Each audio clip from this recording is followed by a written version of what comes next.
Welcome to The Explainer. Today, we're diving into a really fascinating historical case study to uncover exactly why patience wins every single heart. And look, this isn't just about abstract theory. We're going to unpack a documented, real-life narrative that shows us the precise mechanics of how to flip hostility into genuine respect. It's going to be a great one. All right, to really understand this method, we need to set the scene. Picture a busy, bustling marketplace in historical Medina.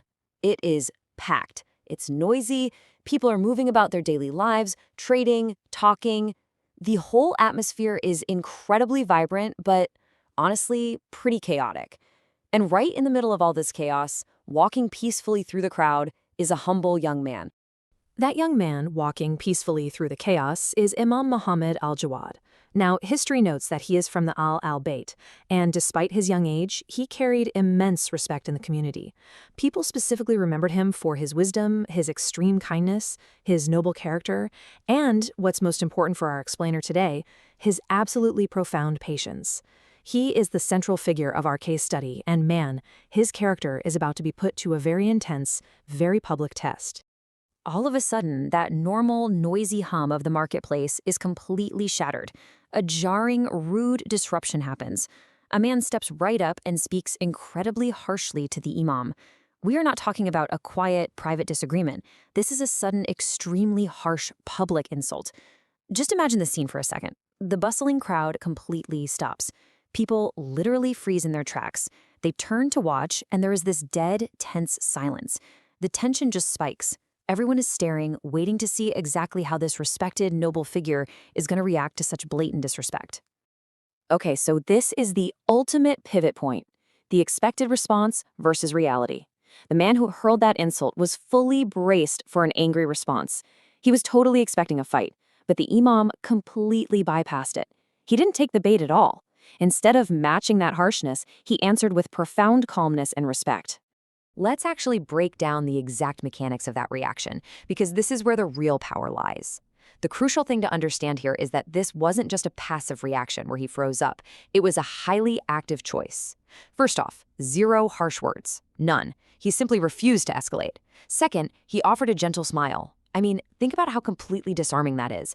And finally, he maintained this overarching aura of calmness and unwavering respect. Instead of swinging back, the imam actively chose a posture of immense patience.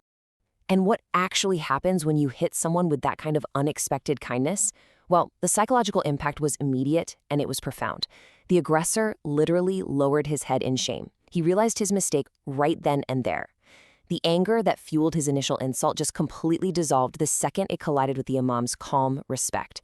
The man's heart began to totally shift. He wasn't defeated by a louder voice. He was completely disarmed by superior character. It's almost like a formula, and we can actually map out this exact psychological transformation step by step. It starts with step 1, the harsh insult and that initial wave of aggression. But because the imam responds by showcasing incredibly beautiful manners in step 2, it creates this massive cognitive dissonance in the aggressor's mind. That leads directly to step 3, where the man instantly realizes his mistake, culminating in step 4, a genuine, heartfelt apology. This timeline is a perfect illustration of how a heart changes when it's confronted with absolute grace instead of hostility. Following this incredible exchange, the historical account leaves us with a really powerful closing scene. The imam, having completely diffused this explosive situation without even raising his voice, simply walks away as the sun sets. And the crowd? Well, the silent onlookers were just left standing there to reflect on what they had just witnessed. They had to really absorb the massive weight of this event.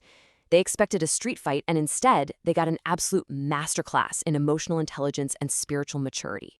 This brings us to a total redefinition of what strength actually means based on this event. True strength is not about defeating others with anger. It's not about being the loudest or the most aggressive person in the room. True strength is winning hearts through patience, mercy, and good character.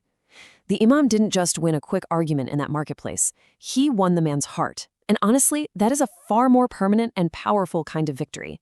To really anchor this entire idea, we can look straight to an incredibly powerful verse from the Qur'an. It's found in Surah Fussilat, chapter 41, verse 34. Repel evil with what is better. That one single sentence perfectly captures exactly what the imam did. He met the evil of a harsh public insult with something undeniably better, a gentle smile, pure calmness, and profound respect. So what are the ultimate core lessons we can take away from all this? First, patience truly does transform hearts. It's an active, deeply impactful force. Second, forgiveness totally disarms anger. You simply cannot maintain your rage when the person you are attacking is treating you with genuine mercy. And third, kindness is universally more powerful than fighting back. These principles aren't just neat historical anecdotes, you know? They are highly effective, timeless strategies for navigating real human conflict.